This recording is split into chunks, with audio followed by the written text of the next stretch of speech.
கொஞ்சம் வாகனத்துக்கு இடையூறு இல்லாமல் கொஞ்சம் அவன் இருக்கையில் போய் அவருங்க இல்லை ஓரம் பண்ணுக்கிறேங்க, இடையூறு அமர்த்த வேண்டாம்.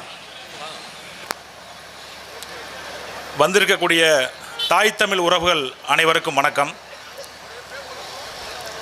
இந்த பொதுக்கூட்டத்தில் நாம் தமிழர் கட்சியின் பேராவூரணி தொகுதி வேட்பாளர் மற்றும் ஆலங்குடி தொகுதி வேட்பாளர் இருவரையும் அறிமுகப்படுத்துவதற்காக இந்த பொதுக்கூட்டம் ஏற்பாடு செய்யப்பட்டுள்ளது. அது மட்டுமல்லாது புதுக்கோட்டை மாவட்டத்தில் உள்ள மற்ற தொகுதிகளான விராலிமலை, கந்தரவுக்கோட்டை, திருமயம், புதுக்கோட்டை மற்றும் அறந்தாங்கி ஆகிய தொகுதிகளுடைய வேட்பாளர்களையும் இந்த மேடையில் அறிமுகப்படுத்துவதற்காக கட்சியினுடைய மாநில ஒருங்கிணைப்பாளர் அன்பு அண்ணன் கல்வியாளர் ஹுமாயூன் கபீர் அவர்களும், கட்சியினுடைய மாநில கொள்கை உறுப்பு செயலாளர் அன்பு மைத்துனர் சாட்டை துரைமுருகன் அவர்களும் இதோ வந்திருக்கிறார்கள். நான் ஆலங்குடி தொகுதியினுடைய வேட்பாளர். என்னுடைய பெயர் ராஜாராம், பொறியியல் பட்டதாரி. இந்த வடகாடு தான் என்னுடைய சொந்த கிராமம்.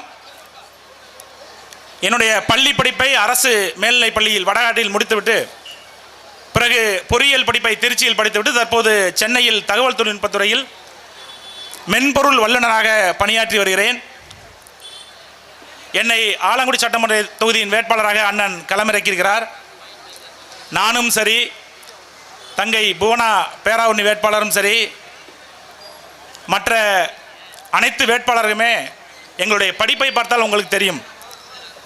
அனைவரும் பொறியாளர்கள், வழக்கறிஞர்கள், ஆசிரியர்கள், மருத்துவர்கள் என படித்த இளைஞர்களை அண்ணன் களமிறக்கியிருக்கிறார்கள். நான் ஆலங்குடி தொகுதியின் சட்டமன்ற உறுப்பினராக தேர்ந்தெடுக்கப்பட்டால் நான் மட்டுமல்ல, நாம் தமிழர் கட்சியின் முதன்மை கொள்கையானது டாஸ்மாக் இல்லாத தமிழகத்தை அண்ணன் சீமான் தலைமையிலான அரசு உருவாக்கும். அதுபோன்று ஆலங்குடி தொகுதியில் நான் வெற்றி பெற்றால் இந்த டாஸ்மாக் கொடையில் என்பதே ஆலங்குடி தொகுதியில் இருக்காது. மக்களுடன் இணைந்து போராடி அனைத்து டாஸ்மாக் கடைகளையும் ஆலங்குடி தொகுதியிலிருந்து அகற்றுவேன். இந்த கீரமங்கலத்தில் ஒரு பலாப்பழத்தை மதிப்பு கூட்டப்பட்ட தொழிற்சாலை கொண்டு வருவதற்கு நான் ஏற்பாடு செய்வேன். அதாவது கீரமங்கலத்தை சுற்றியுள்ள கிட்டத்தட்ட 20 கிலோமீட்டர் சுற்றளவில் உள்ள அனைத்து கிராமங்களிலும் பலாப்பழங்கள் அதிகமாக விளைகிறது.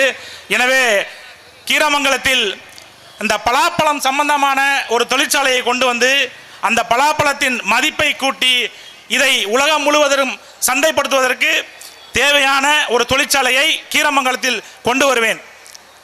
ஆலங்குடியை மையமாக கொண்டு ஆலங்குடியிலே இந்த எண்ணெய் வித்து பொருட்களான நிலக்கடலை, எள்ளு, தேங்காய் இது போன்ற எண்ணெய் வித்து பொருட்களை கொண்டு தயாரிக்கப்படும் எண்ணெயை அங்கு தயாரிப்பதற்காக மிகப்பெரிய ஒரு தொழிற்சாலையை கொண்டு வந்து இங்கு பல நூற்றுக்கணக்கான இளைஞர்களுக்கும் பெண்களுக்கும் வேலையை உருவாக்கி தருவேன் என்று உங்களிடத்தில் கூறிக்கொள்கிறேன்.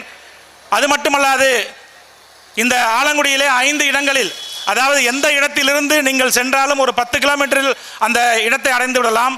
மாணவர்கள் தங்களுடைய தனித்திறனை வளர்த்து கொண்டு இந்த அரசு போட்டித் தேர்வுகளில், அதாவது இந்த குரூப் 1, குரூப் 2, குரூப் 3, குரூப் 4 இருக்கு பார்த்தீங்களா, இந்த அனைத்து போட்டித் தேர்வுகளிலும் சிறப்பாக கையாண்டு வெற்றி பெற்று அரசு பணிக்கு செல்லும் அளவிற்கு 5 இடங்களில் இந்த போட்டித் தேர்வு பயிற்சி மையங்களை நான் உருவாக்குவேன்.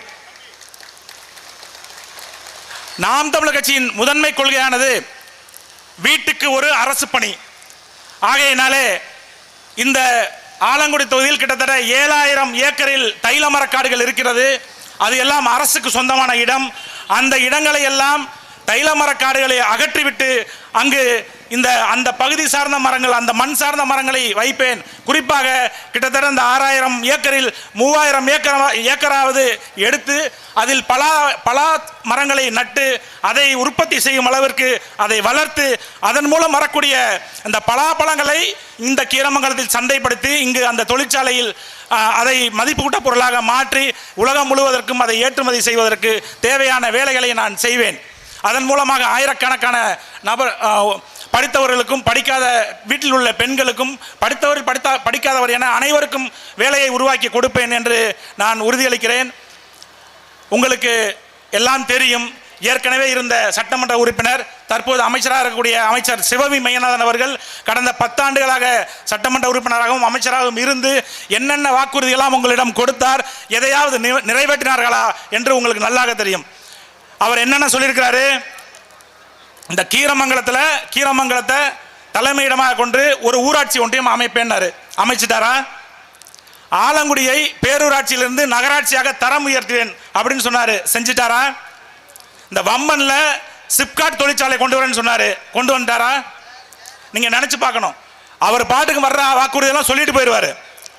அதாவது இந்த பொதுப்பணித்துறைக்கு சொந்தமான ஏரிகள் மற்றும் ஊராட்சி ஒன்றியங்களுக்கு சொந்தமான ஏரி குளங்களை தூர்வாரி அங்கே வந்து அந்த தடுப்பணை அமைத்து அங்கே உள்ள வரத்து வரிகளை சரி செஞ்சு அதை வந்து அதை நான் மேற்கொள்வேன்னு சொன்னார். அதை ஏதாவது செஞ்சாரா? இது போன்று வாக்குறுதிகளை, எக்கச்சக்கமான வாக்குறுதிகளை கொடுத்துருக்கிறார். அதுபோல் ஆலங்குடியில் வந்து இந்த போட்டித் தேர்வு எழுதுவதற்கான பயிற்சி மையத்தை கொண்டு வருவேன்னு சொன்னார். கொண்டு வரலை. இவ்வளவு ஏன்?